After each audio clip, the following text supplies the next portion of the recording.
আরও একটি আপনাদের জন্য নতুন রেসিপি নিয়ে আসলাম। আসসালামু আলাইকুম, সবাই কেমন আছেন? কে কোথা থেকে আমার নতুন ব্লগটি দেখছেন কমেন্ট বক্সে জানাবেন। নতুন একটা ডিমের রেসিপি বানাবো, তাই আপনাদের সাথে একটু শেয়ার করব। ভাপানোর জন্য একটা মশলা রেডি করে নিলাম।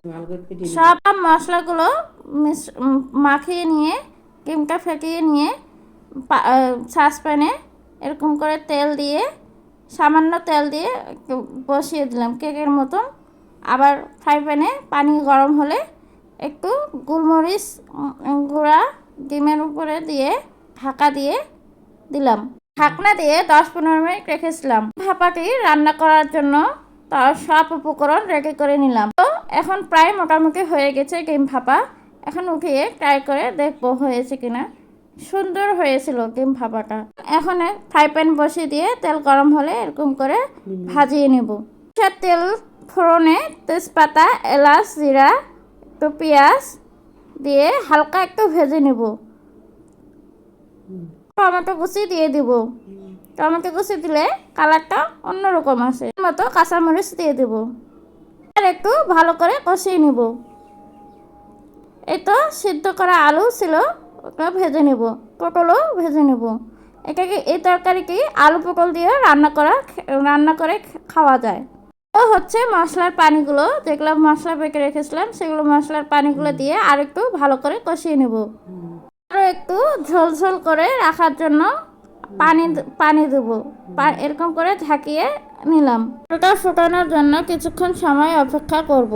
আমরা তো সবাই পেঁয়াজ কষিয়ে ডিমটা রান্না করি, তা আমি আমার মতো করে পটল আলু দিয়ে কষিয়ে ঝোল করে রান্না করলাম। আপনাদের আমার এই রেসিপিটি কেমন লাগলো তা জানাবেন। তো ডিম ভাপাগুলো একে একে দিয়ে দিলাম। অনেক সুন্দর লাগছে দেখতে। তবে কখনো আমি রান্না করিনি, ফার্স্ট টাইম রান্না করলাম আর আপনাদের সাথে একটু শেয়ার করলাম। আরও ডিমটা দিয়ে এভাবে কিছুক্ষণ অপেক্ষা করব যাতে ডিমের সব মশলা ঢুকে যায়। ছোটবেলা থেকে ডিম আমার কিন্তু খুব পছন্দ। এখনও আমি ডিম খাই। আমাদের সবারই ডিম পছন্দ। সবাই সকালবেলা হয়তো ডিম ভাজি, ডিম পোস্ট এগুলো খেতেই হবে। তরকারিটি ঝাল করে রান্না করলে সাদা ভাতের সাথে খেতে অনেক মজা লাগে।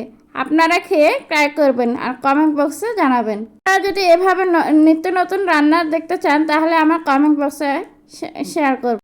কথা বলতে বলতে আমার রান্নাকে প্রায় শেষ। এখন সার্ভিং ডিশে ঢেলে নিলাম। দেখুন, দেখতে লোভনীয় লাগছে। আসলে কিন্তু খেতে অনেক অসাধারণ ছিল, ঝাল ছিল। তবে ঢেলে নিয়ে প্লেটে পরিবেশন করবেন। দেখতে অনেক সুন্দর লাগছে। আল্লাহ হাফেজ।